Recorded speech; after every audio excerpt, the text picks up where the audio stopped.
All right, ladies and gentlemen, let's get on with this week 2 recap. Just want to touch base with you guys, make sure everybody's on the same page as we move forward. So, last week, week 2 quizzes, there was a 1 point addition for quiz number 1. That is my fault. As I said in the email prior, I thought that Blackboard would grade that open ended quiz based on keyword phrase. And if you essentially had any of those keywords present, then it would have given you the points for it. However, that is not the case. And it had to be verbatim what was on the correct answer. So that is completely unfair. So I gave you a 1 point addition for that. That is already in Blackboard for everybody who completed the quiz. They got that point automatically. Depending if you got the point correct already, it didn't matter. I didn't really pay attention to that. So if you had a 10 out of 10, you stayed at a 10 out of 10. But if you had an 8, you got up to a 9 and so forth. Deadlines for quizzes are always at 11:59 p.m. on Tuesdays. Okay, that is always the way it will be. I know that there was some confusion at the beginning of the week. However, that's what it says on the syllabus, and I have made sure that all the deadlines for all quizzes here on out are set at 11:59 on Tuesdays. The reason for that is because what I want you to do is to be able to read on Sunday and Monday and the beginning of Tuesday if you're still not done reading your chapters in the book. Take the quiz or quizzes by Tuesday evening, and then the rest of the week consists of looking over the lecture PowerPoints, participating in the open discussion forum so that we can kind of hammer down those concepts that I'm trying to get across in the lecture PowerPoints and stuff like that. And then if you have any questions, the open discussion forum, you're going to be able to go on there, pose any questions, answer questions from your classmates, get those participation points that everybody probably needs at the end of the semester. It's just the way it works. It's a great way for me to be able to boost grades and this, that, and the next. But when it comes to the open discussion forum, I think it went really well. I especially think that people were really good and really helpful, helping out classmates and posing good questions. I did get a couple of emails. I directed some people to the open discussion forum. I understand that it's kind of different. I understand that this is a completely different semester than anybody's had, but if you have generic questions, please put them on the open discussion forum first. I want you to be able to engage with classmates. I want you to be able to help classmates out.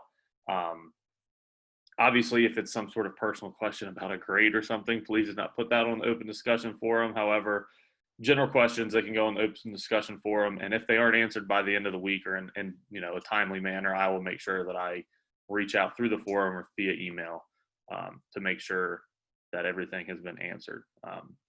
For here on out, I will also, in order to give you another format to be able to, because what's going to happen is everybody's going to kind of get in the swing of things and you're going to know what's expected of me in the open discussion forum. It's kind of going to go downhill, which I'm expecting that to happen.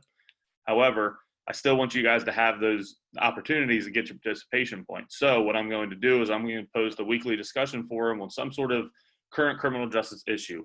Clearly, there is a ton of current criminal justice issues out there.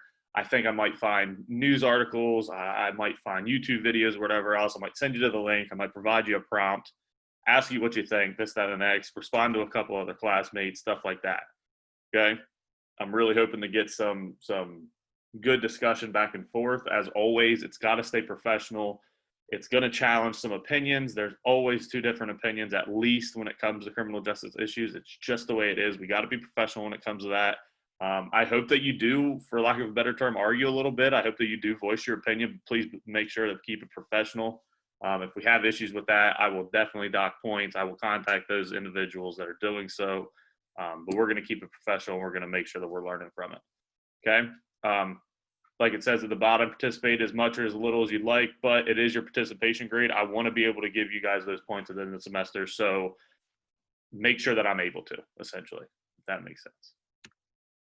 So upcoming week 3. So week 3, we're doing chapter 3. It's on the measurement of crime and crime statistics. It's very, very, very important. Okay, we're talking about the UCR, the NCVS, NIBRS, the way that we get crime stats, the way that they're used, the way that they're measured, this, that, and next. Okay, remember, we are not doing chapter 4. I took it out. And in parentheses, you are welcome. Okay, it's something that I thought I should cover, but when I went to go make my lecture PowerPoint, I even got bored with it. I knew that you would get bored with it. There's no sense in covering information like that. I don't feel that it is incredibly valuable to you, and I would most likely like to focus more, like it says on the third bullet point, on chapter 5 next week. Okay, so this is going to be a little bit of a lax week. All we're doing is chapter 3. It's very straightforward. Make sure that your quiz is due by Tuesday, 11:59 p.m. Chapter 5 next week is going to be on theory. It's going to introduce you to theory. It's one of my strong suits. I think I'm going to have a really good lecture video for you guys next week, so that I'm hoping that it's engaging as I think it is, at least. But yeah, so that's what it's going to be for the next 2 weeks, essentially.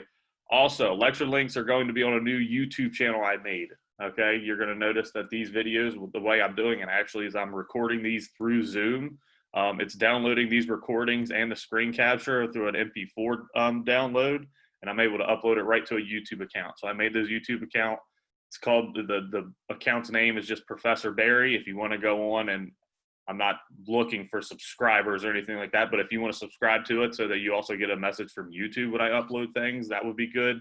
Obviously, I'm going to let you know via Blackboard and via email that I'm uploading, weekly recaps, lecture PowerPoint, stuff like that.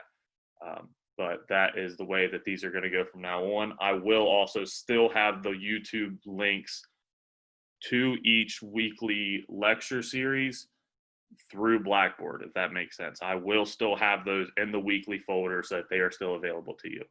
Okay. If you have any questions on this, let me know. And as always, stay safe, stay healthy. A lot of crazy stuff going on campus. Don't pay anybody mind that's being ignorant and being crazy. Ignore them. Enjoy your college experience. This is supposed to be the best 4 years of your life. I know that the global pandemic isn't really the best thing ever, but we can make the best out of it, and we can not pay them any mind, right? So have a good one. If you have any questions, please let me know. Email me. Put it on the open discussion forum. We'll get back and forth to each other, but we can make this work. All right. Have a good one.